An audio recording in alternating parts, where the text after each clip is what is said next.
오늘 읽은 말씀은 사울왕이 이제 완전히 패하고 다윗이 다음 왕권을 물려받았습니다. 그리고 이제 왕권을 물려받은 다윗이 사울왕의 자손에게 대해서 묻습니다. 사울의 자손이 얼마나 있느냐라고 물었더니 다 죽고요. 다리를 쳐는 머비보셋이라고 하는 아들이 하나 있습니다. 이렇게 요즘 우리말로 말하면 장애인입니다. 그러다 보니까 아무도 그를 넘기다 보지도 않았습니다.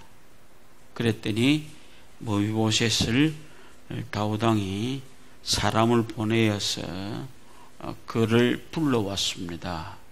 그리고 명령하기를 이제는 이 머비보셋이 내 상에서 같이 먹고 즐기는 그런 사람으로 내가 인정을 해 주겠느니라 이렇게 했습니다. 사울왕이 얼마나 다윗을 못살게 굴었습니까? 그런데 다윗이 왕권을 잡고 난 다음에 그 사울의 후손에게 베푸는 이런 모습이 나는 평화를 만드는 데 가장 중요한 일이라고 생각합니다. 지난번 주간 동안에 우리 많이 실망하셨죠?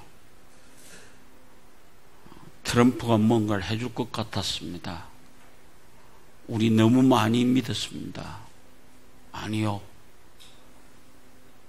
트럼프가 우리에게 평화를 갖다 주는 것 아닙니다. 하나님이 우리에게 평화를 갖다 준다라고 하는 것을 우리는 너무너무 뼈저리게 느꼈습니다. 그래서 지금 전쟁의 연습을 안 한다나? 웃지 않대나? 아니, 그동안에 우리나라에 와서 떠들고 댕기던 사람들이 전쟁 연습하러 왔습니까? 나는 그 트럼프라고 하는 사람을 예수쟁이다라고 하는 생각을 가졌습니다. 그래서 뭘 많이 평화에 관한 일을 하지 않겠는가 생각했는데 억수로 실망했습니다. 그래서 이제는 우리가 평화를 만들어 가야만 합니다. 아무도 우리에게 평화를 갖다 줄 사람 없습니다. 오로지 저 위에 계시는 저분만이 우리에게 평화를 갖다 준다는 확신을 가지고 살아가시기를 바랍니다. 오늘 우리가 지금까지 살아가는 우리들의 삶에 생존 자체가 전쟁입니다. 그러잖아요. 가정 속에서도 가족 속에서도 일어나고 있는 일들이 전쟁입니다. 남편과 아내가 서로 전쟁하고 삽니다.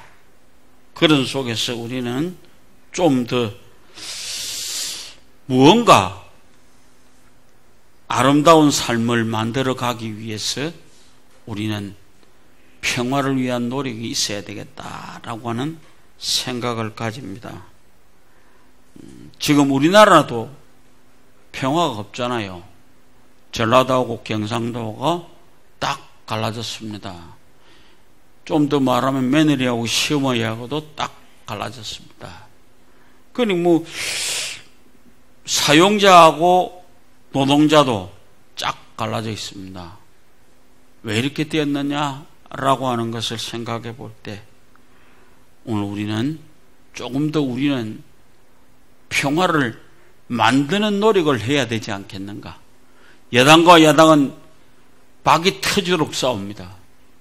그러면서 우리는 그 속에서 보는 것이 역시 전쟁만 일어날 수밖에 없는 민족이다 라고 하는 생각을 가집니다.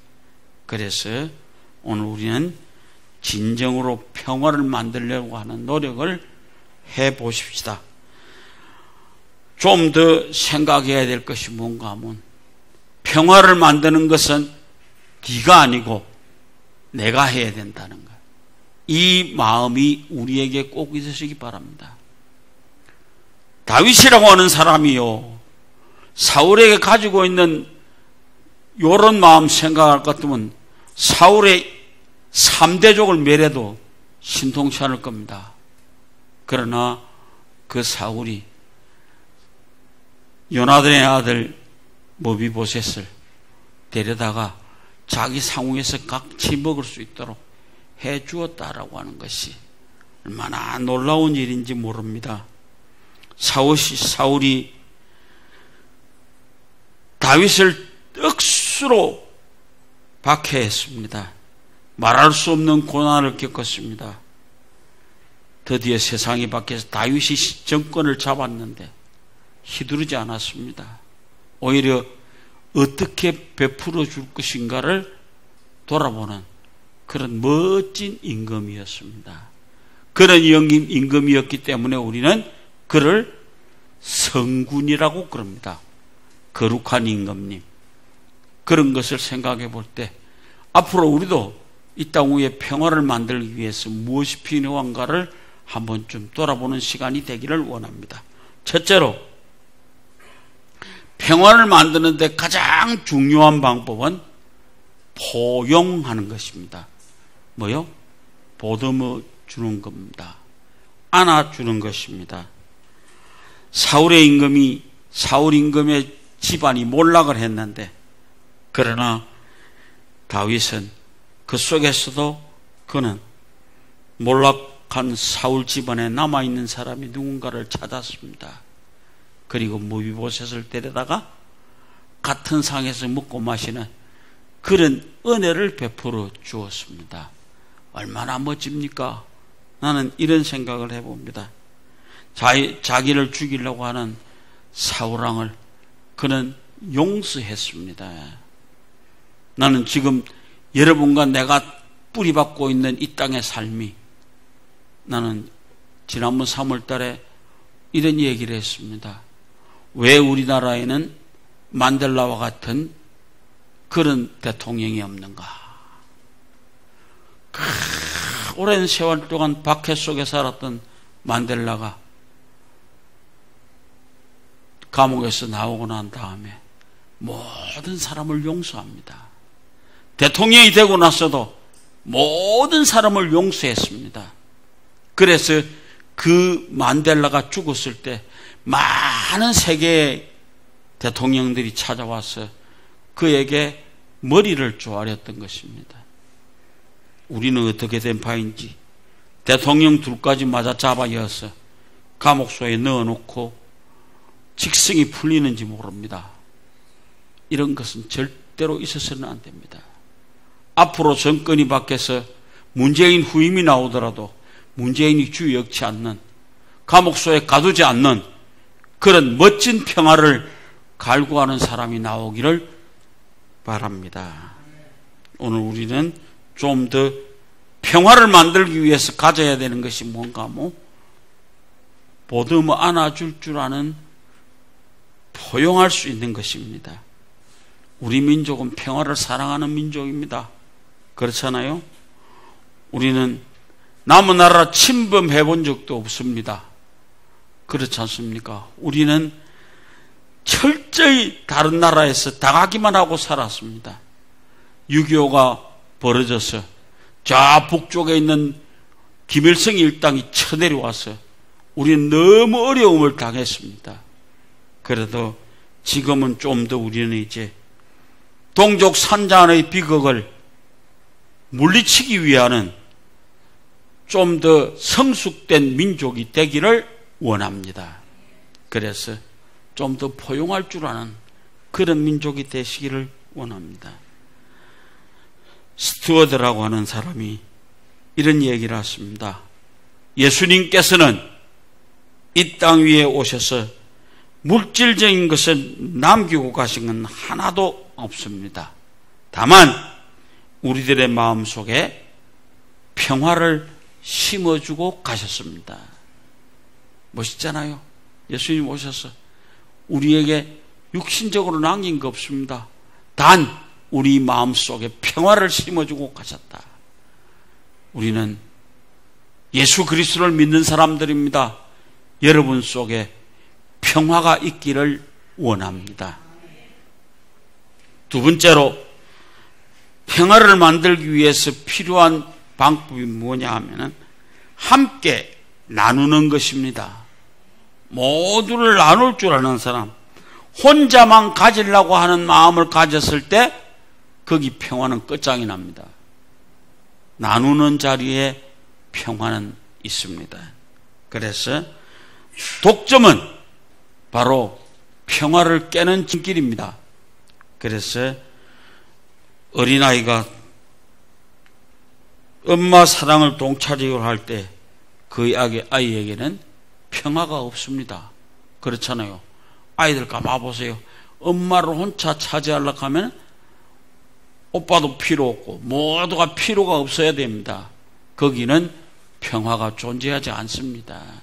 그래서 오늘 우리는 평화를 만들기 위해서 우리는 모두가 함께 포용하는 자리가 있어져야 됩니다.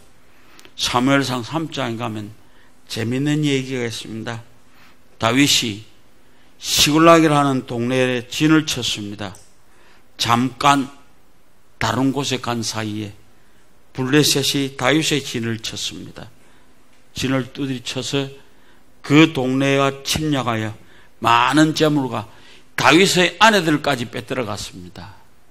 그럴 때에 다윗이 블레셋을 추격합니다. 그때 600명의 군사 중에 피곤한 사람 200명은 후방에 남게 하고 400명만 데리고 전투에 가담했습니다.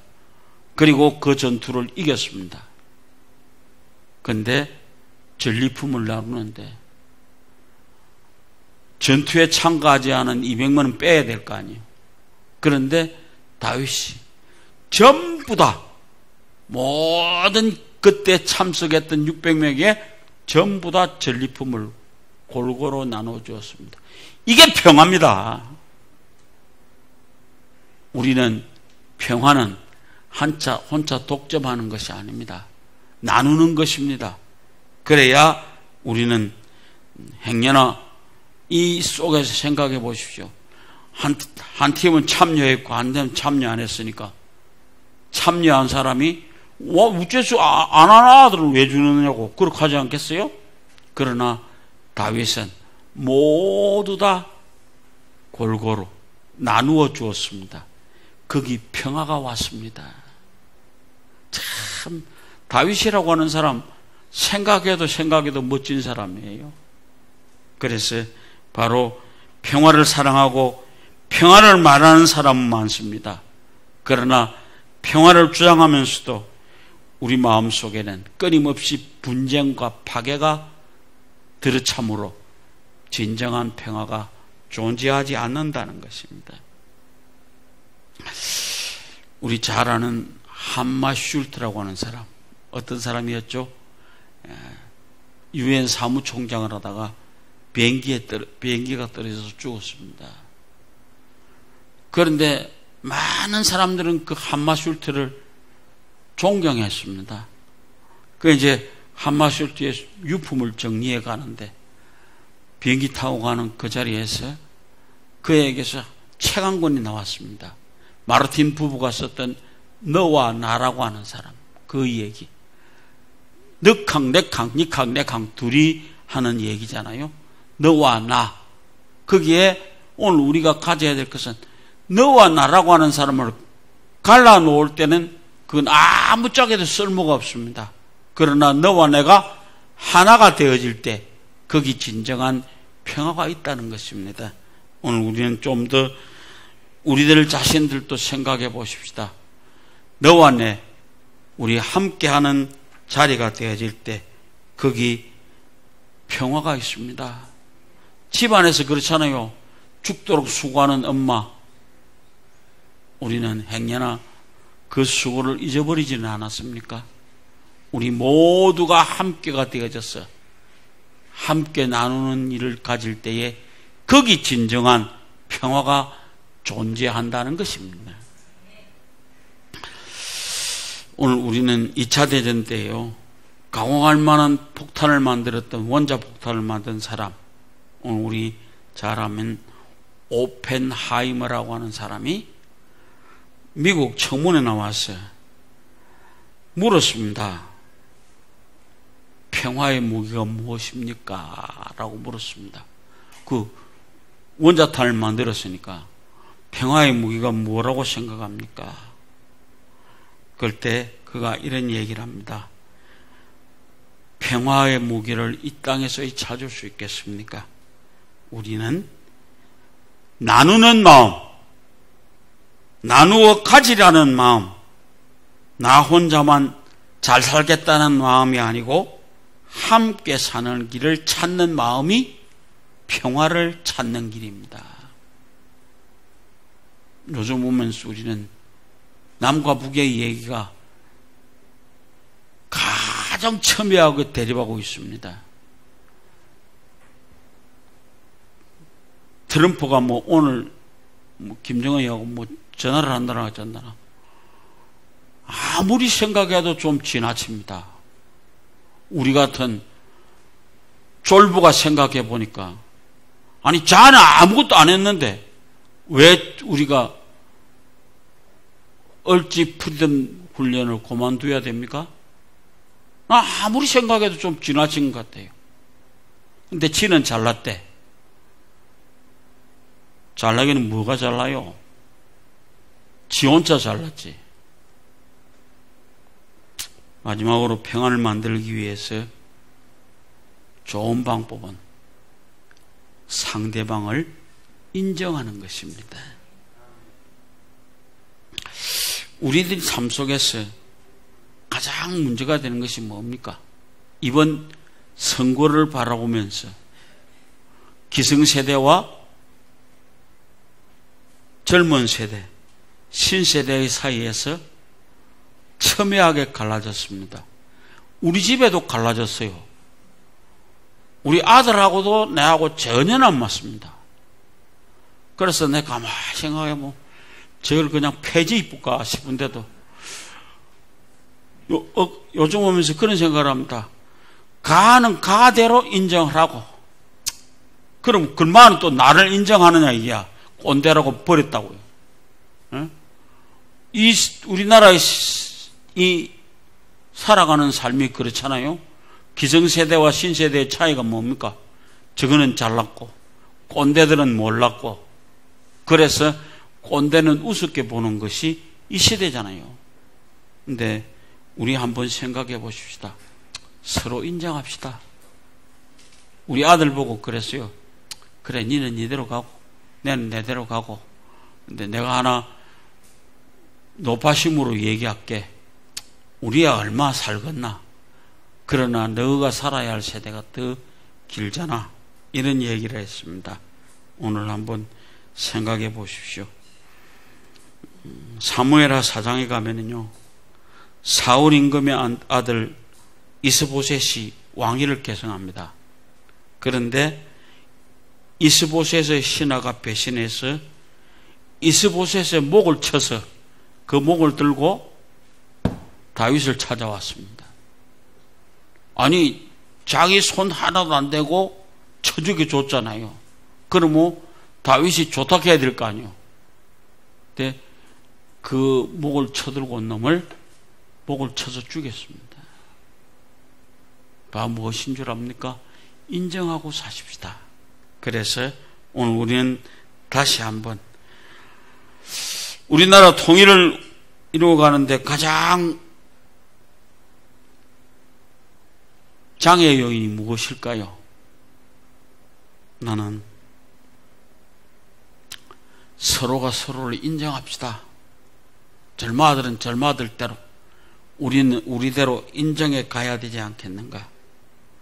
오늘 우리는 좀 더 노동자는 사장을 인정하고 사장은 노동자를 인정하고, 그렇게 해야 그게 평화가 이루어질 수 있습니다. 인정하는데 평화가 있다라고 하는 것입니다. 오늘 우리는 다시 한번 잘 기억하시고 우리들의 살아가는 삶에서 독점하려고 생각하지 마십시오. 평화는 독점하려고 하는 데서 깨져버립니다.